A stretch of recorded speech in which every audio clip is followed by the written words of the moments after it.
Can a therapist be a life coach? Hi, I'm Dr. Paul Jenkins. I am a professional psychologist and life coach. So apparently the answer is yes. If you are a therapist wondering, can I do this life coaching thing?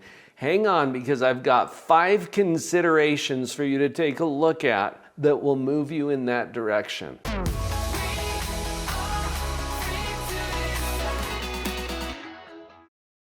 I think the first consideration is to understand the roles and the purposes of life coaching and therapy. On the other hand, therapy might be too general of a term too, because there are very different specialty areas within both. But if we look at the spectrum of mental health, relationships, psychological functioning, and we put it on a spectrum, clear over here on the left end is the sick end.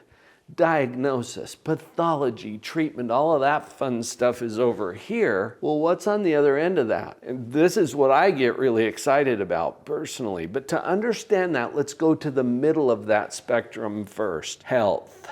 Now, you might think health is the opposite of sick. I put it right in the middle, meaning not sick. So think about your physical health. You could be sick, in bed, with a fever, throwing up.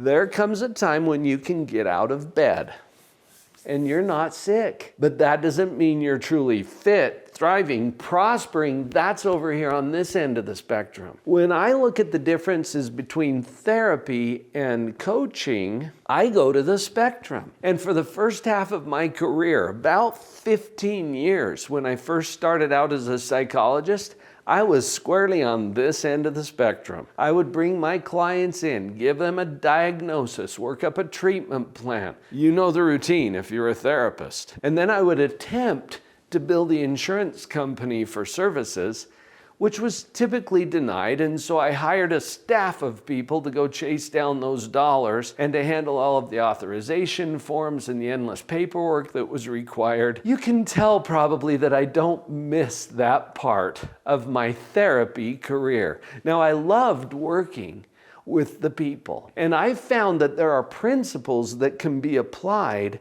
to move people toward health, getting out of bed, not being sick anymore. And as soon as we hit that point, the insurance company pulled the plug, said, "Thank you, doc, we're all done. It is no longer medically necessary." And that's where it ended. And my clients and I both knew that there was more. In fact, it's the same principles that can keep you moving along that spectrum, but it's no longer in the realm of therapy. Understanding that therapy belongs here, coaching belongs here, there might be some overlap in the middle. In fact, there is.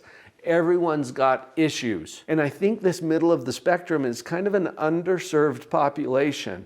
I have found since I moved over to coaching that I'm picking up people who did not want to sign up for psychotherapy because, unfortunately, psychotherapy sounds a little like therapy for psychos, and people don't want to raise their hand for that, but they could use some services. And that's where coaching tends to pick up some folks that might have been falling through the cracks before. Here's the second consideration that I want you to just think about. As a therapist, I and you, if you're a therapist, went to school for a long time. I tell my grandkids I went through the 21st grade, and that starts to click in with their little minds because it's a lot of school to get yourself fully trained and credentialed as a therapist. Well, guess what? Those sweet skills and knowledge and principles and theories that you learned to become a therapist can be applied across the spectrum.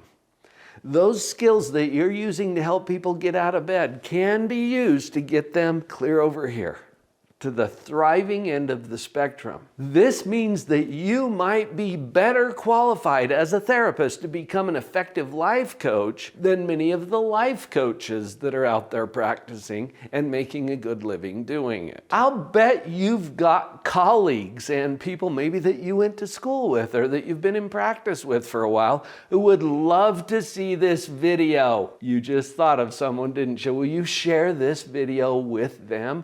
There's a little share button right down there. Just click on it. It'll give you all kinds of options that are so convenient. Click it.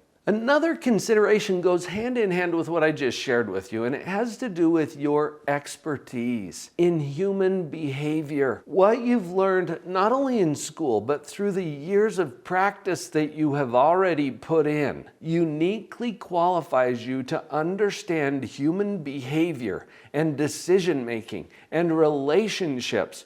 Well, guess what? People are coming to life coaching to learn, and they don't want or need a diagnosis. Did you know, by the way, that a lot of people don't want a diagnosis? They may want their insurance company to pay for treatment, and in order to do that, you have to give a diagnosis to the insurance company. Well, that diagnosis then becomes part of your permanent medical record. And I have personally had clients that I saw as children, 7 and 8-year-olds. I gave them a diagnosis so that we could work with them through the insurance company, and then they want to apply to the military later on. They had to come to me 10 years later to get a letter clearing them so that they could go serve. This is just an example, but some people don't realize that diagnosis kind of follows them around. It can be stigmatizing, which is one of the reasons that I switched over to life coaching in the first place. Your effectiveness as a coach is enhanced and enriched by your rich therapeutic experience. I've found that a lot of people I'm certifying as positivity practitioners who don't have a therapeutic background struggle to put that piece into place. They're scrambling to get the experience that comes pretty naturally to those who are already in the mental health industry.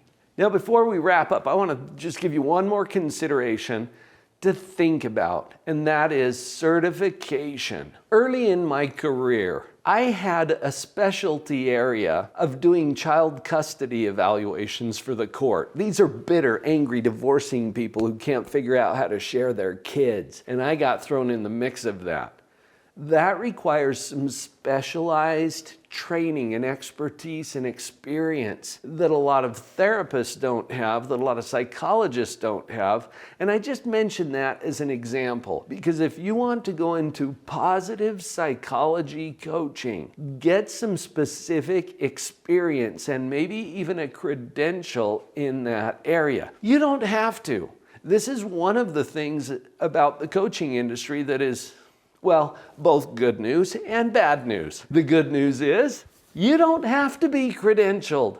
The bad news is, same thing, you don't have to be credentialed, meaning that the industry gets a lot of people coming to it, and it's hard to differentiate what makes a particular coach better or more qualified. It's really a goodness of fit question. You can enhance your ability to provide this kind of a service by getting credentialed in a way that sets you apart from others in the field. If you like what you're hearing here, if this resonates with you, if you can kind of relate to me, then you might be a great fit to become a certified positivity practitioner under my certification. I would love to have that conversation with you. Go to the URL on the screen right now, drpauljenkins.com. That's my name, drpauljenkins.com/let's meet. All one word. That will take you right to a calendar where you can get an appointment set up to have a private conversation about whether this might be a good fit for you. I'm not attached to the outcome there. I just hope that I can help you move a little farther along in this process. Sound good? drpauljenkins.com/let's meet.